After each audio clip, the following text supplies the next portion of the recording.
Hey, so it's been a while since I uploaded. I got pretty busy with school, not gonna lie. This was my first semester back in college, and I also had a full-time job at Sega for a bit. That term ended, so I'm not with them anymore right now. So the end of the semester got really crazy, and then at the same time we decided to launch the secret project, which was romhacking.com. And if you're not familiar, romhacking.com is where you can go download patches to play Super Mario 64 ROM hacks. I'm the lead project manager of the site, so I do a lot of coding, I do a lot of telling other people what to do. We had a really chaotic launch day. There were so many bugs. We had issues with people being able to register, and I was working 12-hour days, 3 days in a row. And then after that, it kind of settled down a bit, but I needed a break. And then at the exact same time, I got my first vaccine shot, and that didn't go very well. I got pretty sick from it for like a day. Simple Flips was fine. I was not. And then a month later, we went and got the second one. It was Moderna. And when I was there, within minutes of being injected, I started to feel nauseous.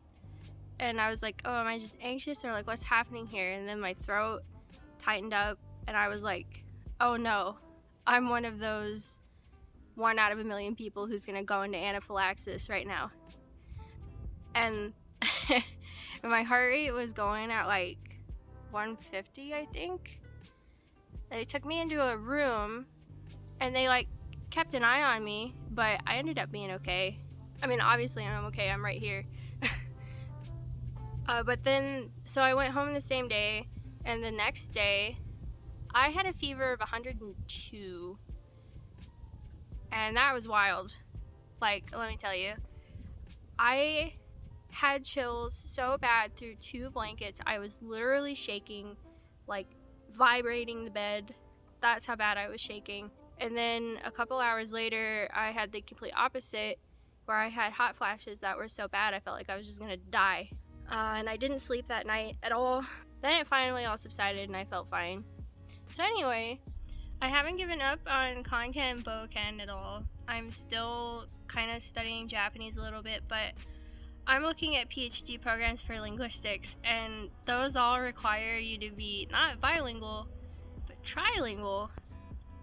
And at least one of the languages has to be fluent.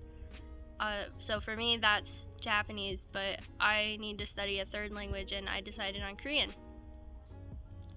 Korean and Japanese are pretty similar.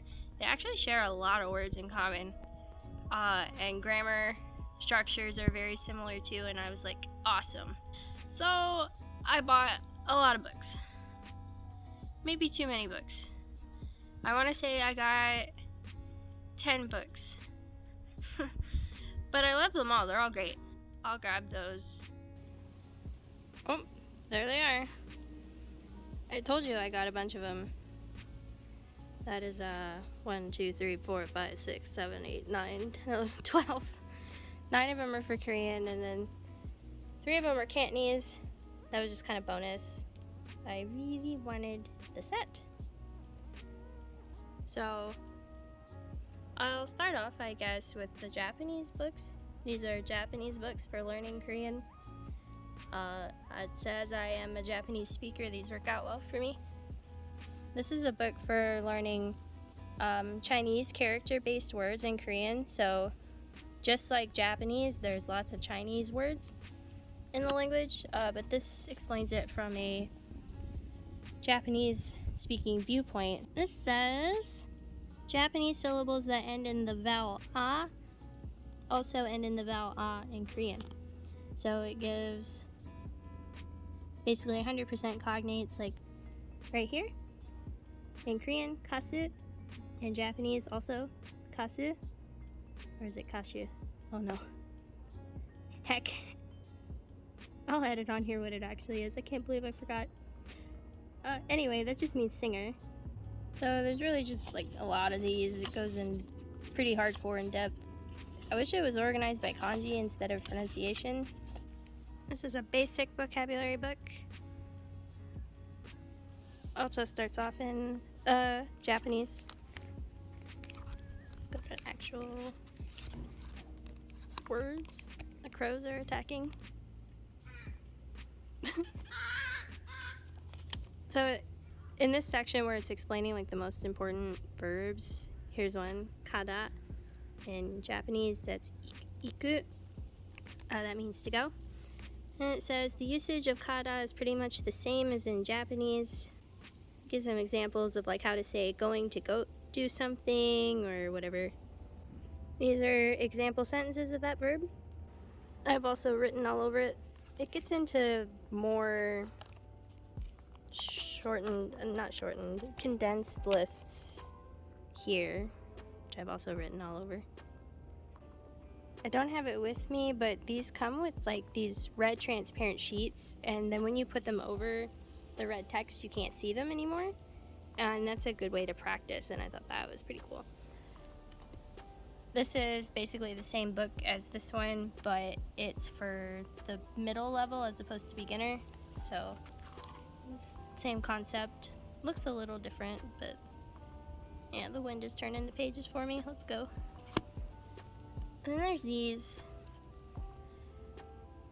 This is made by the same publisher as the Korean grammar and use books, and I thought that this was actually perfect. Like, I love the way it's organized.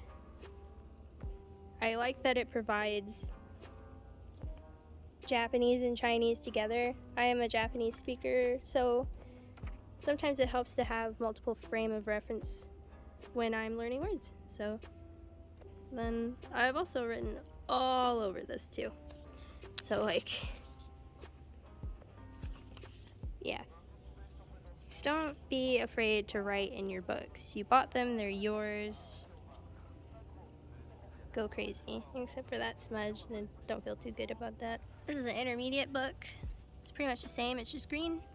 I'll be working on that later. This is an idiom book, and I thought this was neat. It's a bit above my level, which I think is okay, but I'll get to it. And this is the famed Korean grammar and use. I'm using this at the moment. I'm kind of bouncing around a little bit. Right now working on irregular verb endings. So like, word I just learned was kuripta, and that means to miss someone or something. And it ends in a B sound, so the B turns into a wo. Kuriwoyo, I miss you. And these other two are just the intermediate and advanced, which I'm also gonna get to later. So then lastly, there's these Cantonese books I got for fun. I say fun, but they arrived in horrible shape, especially this one. Like, you see that? I mean, the back is just terrible. And then the best part is that it looks like it got run over by a truck. The rest of the book's fine. The beginner book that came, which is this one, was in fine shape. It was a bit dusty, which I was surprised by. This one also banged up.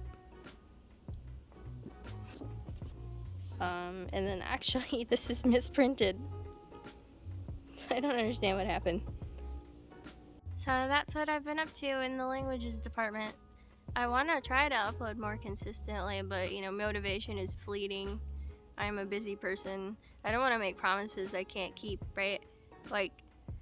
So I'll upload when I upload. But maybe because now I'm in the summer term and stuff with the site has settled down, I really want to have consistency with studying, so maybe uploading will motivate me to do that. If you want notifications for when I upload again, you should subscribe and tick the bell and all that, and comment for the algorithm. That stuff helps. My videos don't do as well as they used to because I went super inactive, and I could just use any help I can get.